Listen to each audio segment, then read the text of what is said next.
We've all had those days where no matter how much you eat, you're just always hungry. But what if I told you that that could be your everyday experience? Since you're probably already serving a corporate overlord, just make one teensy addition to your list. The Lord of Savagery. What do you mean I'm not selling this? Shut the f*** up and eat the rich. Welcome back to a Compendium of Monsters. It's Maw Demon Week. Before we continue, make sure you devour that subscribe button. It helps me out a lot. Maw Demons are challenge level 1 and it's funny. The likelihood of facing off against a single Maw Demon is incredibly unlikely, even if it is technically possible. These medium fiends have an armor class of 13, average hit points of 33, a speed of 30 feet, and dark vision out to 60 feet. As befitting creatures of the Abyss, Mouthy here has resistance to cold, fire, and lightning damage. Maw Demons are immune to poison damage and have immunity to these conditions: charmed, frightened, and poisoned. Maw Demons have the Rampage ability, which allows these bloodlust-filled gremlins to run a short distance and make an additional melee attack if they reduce their current target to 0 hit points. For their only action, Maw Demons can make a bite attack that deals a reasonable amount of piercing damage. It's disappointing that Maw Demons don't have a grapple anywhere in their stat block, because look at those chompers. Just by rough guesstimation, those teeth could easily be 3 to 4 inches long if body proportions aren't. These teeth get in some flesh, whatever's grabbed isn't going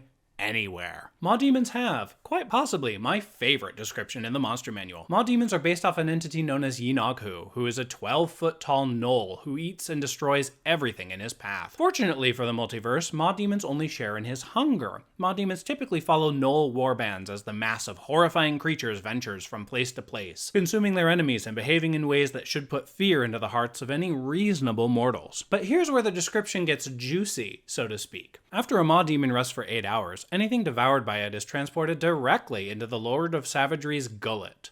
So, Maw Demons can endlessly sustain Yinaghu's thirst for blood, flesh, and whatever, but the word gullet makes this as hilarious as it is awful. Allow me to elaborate. Creatures without cheeks have limited ability to chew their food before they swallow it. A Maw Demon is approximately 3 feet in diameter, which allows it to messily devour any corpse it encounters. Yinaghu usually grants several Maw Demons to each gnoll warband, and has the possibility of hundreds of warbands active across the planes of existence at any given time. And, if not fed properly, Maw Demons will attack and consume the gnolls they follow. This is all a really fancy way of saying that the description of Maw Demons, as written, causes Yinaghu to get constantly deep-throated by the amount of meat sent through a magical tether into his gullet, not his fucking stomach. Stomach was the word you were looking for, wizards. And look at this poor demon lord. He's flesh and bones as it is. Yinaghu does not have a trait that would allow him to not sleep. There's no way it's not a nasty surprise to get deep-throated by your minions' offerings randomly over the course of your day, even when you're trying to get some shut-eye. I bet the gagging noises would put even the most professional porn stars to shame. DMs. Maw Demons are almost never an encounter for a party of 4 level 1 adventurers. They travel closely with an old warband, and it is difficult to visualize how big a proper warband should be. By my estimate, based on the size of a gnoll pack, which is 10 to 20, an average size gnoll warband should be between 50 and 70 individuals, not including demons. These individuals can be split between the various types of gnoll found in the Monster Manual and Volo's Guide to Monsters, but remember to include a number of hyenas that is equal to 1/4 or 1/3 the warband. With all that rambling out of the way, you don't have to throw an entire warband at your players unless they're just begging for it. But encounters with Maw Demons should have 5 to 8 gnoll or gnoll-related creatures present.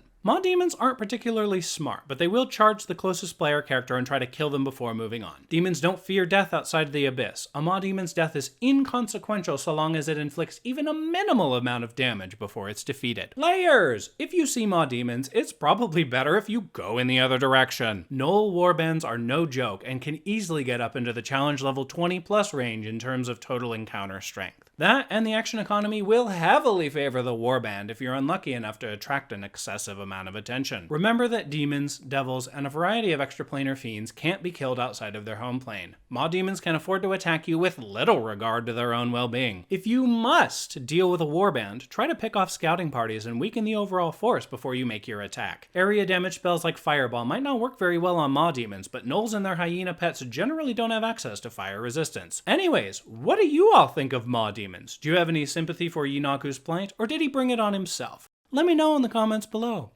A quick thank you to my patrons. And thank you all so much for watching. If you enjoyed this video, please hit that subscribe button, smash that like button, share my video on your Twitter, Facebook, or other social media, and make the leap to become one of my patrons on Patreon. I'll see you all next time.